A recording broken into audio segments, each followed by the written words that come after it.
2026 சட்டமன்ற தேர்தலில் அதிமுகவுக்கான கூட்டணி வாய்ப்புகள் என்னென்ன அப்படிங்கிறத பற்றி தான் ஒரு சின்ன அலசல் இந்த காணொலியில் நம்ம பார்க்க போகிறோம். அதிமுகவுக்கு 3 வாய்ப்புகள் இருக்குது. முதல் வாய்ப்பு பாஜக தலைமையிலான தேசிய ஜனநாயக கூட்டணியை அப்படியே அதிமுக கூட்டணியோடு இணைக்கிறது.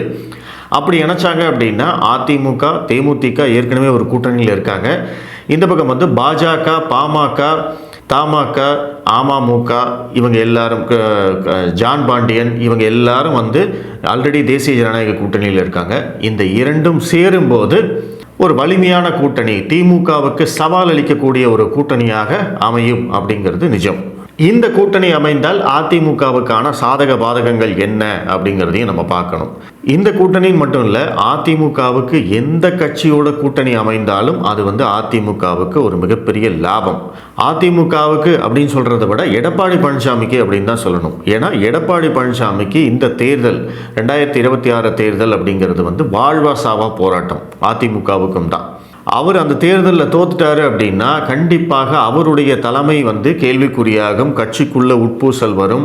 அடுத்த தலைவர் யார் அப்படிங்கிற சண்டை வரும். 4 பேர் அந்த கட்சிக்கு போவாங்க, 4 பேர் தனி கோஷ்டி அப்படின்னு ஆரம்பிப்பாங்க. ஸோ இது எல்லாமே கண்டிப்பாக நடக்கிறதுக்கான வாய்ப்புகள் இருக்குது. அப்போ அதையெல்லாம் நடக்காமல் தடுக்கணும். எடப்பாடி பழனிசாமி தன்னை ஒரு மாபெரும் தலைவர், அதிமுகவுடைய எதிர்காலம் அவர் தான் அப்படின்னு ப்ரூவ் பண்ணணும் அப்படின்னா அவருக்கு இருக்கிற ஒரே ஒரு வழி என்னன்னா 2026 சட்டமன்ற தேர்தலில் ஜெயிச்சு முதல்வராகிறது மட்டும்தான். அவர் ஜெயிச்சிட்டாரு, முதல்வர் ஆகிட்டாரு அப்படின்னா யாரும் அதை கேள்வியே கேட்க மாட்டாங்க. அப்படி இருக்கிற போது அதிமுக பாஜக கூட்டணி அமைந்தால் கண்டிப்பாக அதிமுகவுக்கு ஒரு மிகப்பெரிய ப்ளஸ். ஏன்னா இந்த தேசிய ஜனநாயக கூட்டணி நாடாளுமன்ற தேர்தலில் 18.5% வாக்கு வங்கியை அவங்க உருவாக்கி வச்சுருக்காங்க. சட்டமன்ற தேர்தலில் இதே வாக்கு வங்கியை அவங்க தக்க வச்சுக்கிட்டாங்கன்னா கூட அதிமுக ப்ளஸ் தேமுதிகவோட வாக்கு வங்கியான 23% நம்ம கூட்டினோம் அப்படின்னா கிட்டத்தட்ட 41% வாக்கில் போய் நிற்கும். திமுகவுடைய ஆன்டி இன்கம்பன்சி, மிக சரியான கெமிஸ்ட்ரி இதெல்லாம் சேர்ந்தது அப்படின்னா கண்டிப்பாக திமுகவை வீழ்த்தக்கூடிய அளவுக்கு ஒரு வலிமையான கூட்டணியாக இந்த கூட்டணி அமையும். இந்த கூட்டணியில் இருக்கக்கூடிய பாதகங்கள் என்ன அப்படின்னா, அதிமுகவில் மேல்மட்டத்தில் இருக்கிறவங்க பாஜக கூட்டணியை விரும்பினாலுமே கீழ்மட்டத்தில் இருக்கிறவங்களுக்கு பாஜகவோட கூட்டணி சேரணுமா அப்படிங்கிற அந்த சந்தேகம், அந்த அசூயை அவங்களுக்கு ஆல்ரெடி இருக்குது. அதற்கு காரணம் அவங்க திமுகவுடைய பிரச்சாரத்துக்கு பயப்படுறாங்க. இதுதான் உண்மையான காரணம். ஈவன் எடப்பாடி பழனிசாமியும் பாஜக கூட்டணியை கழட்டி விட்டதுக்கான ஒரு மிக முக்கியமான காரணங்களில் ஒன்று அவங்க திமுகவோட பிரச்சாரத்துக்கு பயந்தது தான். 2021 தேர்தலுக்கு முன்னாடி வரைக்கும் பார்த்திங்கன்னா தமிழகத்தில் அந்த மோடி எதிர்ப்பு அலை அப்படிங்கிறத திட்டமிட்டு உருவாக்கினாங்க திமுகவினர். அதை தடுக்கிறதுக்கு எடப்பாடி பழனிசாமி எந்த வேலையும் செய்யலை. தமிழகத்தில் பாஜகவுடைய திட்டங்களை அமல்படுத்துறதுக்கோ இல்லை மோடியுடைய பெயரை பிரபலப்படுத்துவதற்கோ எடப்பாடி பழனிசாமி எந்த வேலையுமே செய்யலை. 2019 டோட்டல் ஸ்வீப் பண்ணாங்க திமுகவினர். 2021 எடப்பாடி பழனிசாமியே அதிமுகவை எதிர்பார்க்காத அளவுக்கு கிட்டத்தட்ட 66 எம்எல்ஏக்களை ஜெயிச்சது அதிமுக கூட்டணி. அந்த தேர்தல் முடிஞ்சதுக்கப்புறமா திமுகவினர் என்ன சொல்ல ஆரம்பித்தாங்க அப்படின்னா, பாஜக இருந்ததுனால்தான் அதிமுக தோற்று போனாங்க. ஒருவேளை பாஜக கூட்டணியில் இல்லாமல் போயிருந்தது அப்படின்னா அதிமுக திரும்பவும் ஜெயிக்கிறதுக்கு கூட வாய்ப்புகள் இருந்திருக்கும் அப்படின்னு திமுகவினர் சொல்ல ஆரம்பித்தாங்க. இதை அப்படியே அதிமுகவினர் நம்ப ஆரம்பித்தாங்க. பாஜக கூட்டணியில் தாங்க தோற்று போயிட்டோம், பாஜக மட்டும் இல்லைன்னா நம்ம மிகப்பெரிய அளவில் வெற்றி பெற்றிருக்கலாம் அப்படின்லாம் அவங்க அந்த கனவுல கோட்டை கட்ட ஆரம்பிச்சிட்டாங்க. இதை கீழ்மட்டத்திலிருந்து மேல்மட்டத்து வரைக்கும் பாஜகவை நம்ம ஏன் தூக்கி சுமக்கணும், நம்மளுக்கு பாஜக ஒரு பாரம், ஒரு சுமை, அவங்களால தான் நம்மளுக்கு இந்த நிலைமை, இப்படியெல்லாம் அவங்க சிந்திக்க ஆரம்பித்தாங்க.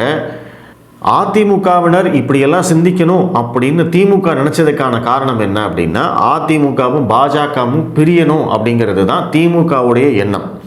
அதற்கு மிக முக்கியமான காரணம் என்ன, அதிமுகவும் பாஜகவும் கூட்டு சேர்ந்து 10 ஆண்டு ஆன்டி இன்கம்பன்சி, மோடி எதிர்ப்பலை, பாஜகவுக்கு எதிரான பிரச்சாரம், இது எல்லாத்தையும் தாண்டி அதிமுக திமுகவுக்கு இடையிலான அந்த ஓட்டு சதவீதம் 2021 தேர்தலில் வெறும் 3% மட்டும்தான். கிட்டத்தட்ட ஒரு 20 தொகுதிகளுக்கு மேலே தினகரன் ஓட்டை பிரித்ததுனால்தான் திமுக அந்த இடத்துல எல்லாம் ஜெயிச்சது, திமுக கூட்டணி ஜெயிச்சது. இத்தனைக்கும் அந்த எலெக்ஷனுக்கு முன்னாடி அமித்ஷா எவ்வளவோ சொன்னார், தினகரனையும் தயவுசெய்து இந்த கூட்டணியில் சேர்த்துக்கலான்னு. எடப்பாடி பழனிசாமி தான் பிடிவாதமாக இருந்தார், முடியவே முடியாதுன்னு சொன்னார். அதனுடைய விளைவை வந்து எடப்பாடி பழனிசாமி தான் அனுபவித்தார். ஆனால் இது எல்லாத்தையும் மறந்துட்டு திமுக கூட்டணி வந்து ஒரு பிரச்சாரத்தை முன்னெடுத்த உடனே பாஜகவால் தான் அதிமுக தோத்ததுன்னு அவங்க பிரச்சாரம் பண்ண உடனே அதை அப்படியே நம்பி இப்போ வரைக்கும் அதை தான் நம்பிட்டு இருக்காங்க. இப்போ வரைக்கும் அதனால தான் வந்து பாஜக கூட்டணியா அப்படின்னு அவங்களுக்குள்ளேயே அவங்க கேள்வி எழுப்பிட்டு இருக்காங்க. இந்த பிரச்சாரத்தை திமுக மிக நுணுக்கமாக கட்டமைத்து செய்தது. இப்போ வரைக்கும் அவங்க வந்து பாஜக மேலே ஒரு எதிர்ப்பு பிரச்சாரத்தை செய்யறதுக்கான காரணம் என்ன அப்படின்னா, அதிமுக வந்து பாஜகவோட கூட்டணி போகக்கூடாது அப்படிங்கிறதுக்காக தான். நீங்கள் நல்லா யோசிச்சு பாருங்கள், 2024 தேர்தல் வரைக்கும் பாஜகவை எதிர்த்து ஒரு பிரச்சாரம் பண்ணுறதுக்கான காரணம் இருந்தது. ஏன்னா நடக்க போகிறது நாடாளுமன்ற தேர்தல். மோடியா இல்லை ராகுல் காந்தியா இல்லை காங்கிரஸ் ஆட்சியா பாஜக ஆட்சியா அப்படிங்கிற கேள்வி வரும்போது மக்கள் வந்து ஒரு முடிவெடுக்கணும். அப்படிங்கிற போது அந்த இடத்துல வந்து மோடிக்கு எதிரான ஒரு பிரச்சாரம் பண்ணுறதுக்கான எல்லா வாய்ப்புகளும் இருக்குது. அதை நான் மறுக்கவே இல்லை, அது கண்டிப்பாக பண்ணுவாங்க. ஆனால் 2024 தேர்தல் முடிஞ்சு மோடி ஆட்சிக்கும் வந்தாச்சு. பாஜக ஆட்சி தான் 5 வருஷத்துக்குன்னு ஆகிப்போச்சு. அதற்கு பிறகு கிட்டத்தட்ட ஒரு 6 மாதம் பார்த்தீங்க அப்படின்னா அமைதியாக தான் இருந்தாங்க. பாஜக எதிர்ப்பு அப்படிங்கிறத திமுக கொஞ்சம் தள்ளி கூட வச்சுட்டாங்க. ஏன்னா அடுத்து வரப்போகிறது சட்டமன்ற தேர்தல். சட்டமன்ற தேர்தலில் நீங்கள் மோடி எதிர்ப்பை பண்ணி பிரயோஜனமே கிடையாது. ஏன்னா இங்கே டாக்கிங் பாயிண்ட்டே வேறு. இங்கே வந்து யார் ஆளுங்கட்சியாக வரப்போகிறாங்க, இங்கே வந்து யார் எதிர்கட்சியாக வரப்போகிறாங்க அப்படிங்கிறத தான் வந்து நம்ம முடிவு பண்ண போகிறாங்க மக்கள். அப்படி இருக்கிறபோது இந்த ஒரு 6 மாதம் வந்து அமைதியாக இருந்தாங்க. டிசம்பர் வரைக்குமே பார்த்தீங்க அப்படின்னா அமைதியாக இருந்தாங்க. பாஜகவுக்கு எதிரான பிரச்சாரம் அப்படின்னு பெருசாக வந்து இவங்க ஒன்றும் பண்ணல. ஆனால் ஆஃப்டர் ஜனவரி பார்த்தீங்க அப்படின்னா அது அப்படியே மாறுது. திரும்பவும் வந்து பாஜக எதிர்ப்பு பிரச்சாரத்தையே திமுக கையில் எடுக்கிறாங்க. கடுமையாக எதிர்ப்பு பிரச்சாரம், மோடி எதிர்ப்பு பிரச்சாரம். பாஜக வந்து தமிழக விரோதிகள், பாஜக வந்து தமிழகத்தை வஞ்சிக்கிறது, நிதி பகிர்வு, மும்மொழி கொள்கை, டீலிமிட்டேஷன், இப்போ வந்து இந்த 100 நாள் வேலைவாய்ப்பு திட்ட நிதி, இப்படியே வந்து தொடர்ச்சியாக வந்து பாஜகவை மையமாக வைத்தே திமுக அரசியல் செய்ய வேண்டிய தேவை என்ன அப்படிங்கிறது தான் இங்கே மிக முக்கியமான கேள்வி. அந்த தேவை எதனால் அப்படின்னா, இந்த பாஜக எதிர்ப்பு, மோடி எதிர்ப்பு அப்படியே உயிர்ப்போடு வச்சுருந்தாங்க அப்படின்னா இந்த காரணத்தை மையமாக வைத்து அதிமுகவும் பாஜகவும் கூட்டணி சேராது அப்படிங்கிறது தான் திமுகவுடைய திட்டம். இந்த திட்டத்தை வந்து அதிமுகவினர் புரிஞ்சுக்கிறாங்களா எனக்கு தெரியல. 100% அவங்களுக்கு புரியவே இல்லை. திமுகவுடைய அரசியலே வந்து அவங்களால எதிர்கொள்ள முடியல. திமுகவுடைய பிரச்சாரத்தை அவங்களால எதிர்கொள்ள முடியல. திமுகவுடைய தாக்குதலை அவங்களால எதிர்கொள்ள முடியல அப்படிங்கிறது தான் உண்மை. ஸோ இப்போ வந்து அந்த அதிமுக பாஜக கூட்டணிக்கே தடையாக இருப்பதே இந்த திமுகவுடைய பிரச்சாரம் தான். அதுதான் வந்து எடப்பாடி பழனிசாமியவே யோசிக்க வைக்குது. மிக முக்கியமான காரணம். அதற்கு பிறகு வந்து பாஜக வந்து கட்சியை வளர்க்க பார்க்கிறது, பாஜக ஆட்சி அமைக்க பார்க்கிறது அப்படிங்கிறதெல்லாம் அடுத்தடுத்த காரணங்கள். ஆனால் திமுகவுடைய இந்த பிரச்சாரத்தை வச்சு அவங்க பாஜகவுக்கு எதிராக ஒரு பிரச்சாரம் பண்ணிட்டாங்க அப்படின்னா அது நமக்கு எதிராகவும் போயிடுமே அப்படின்னு அதிமுக அப்பட்டமாக பயப்படுறாங்க. இதை எப்படி எதிர்கொள்கிறதுன்னு அவங்களுக்கு தெரியல.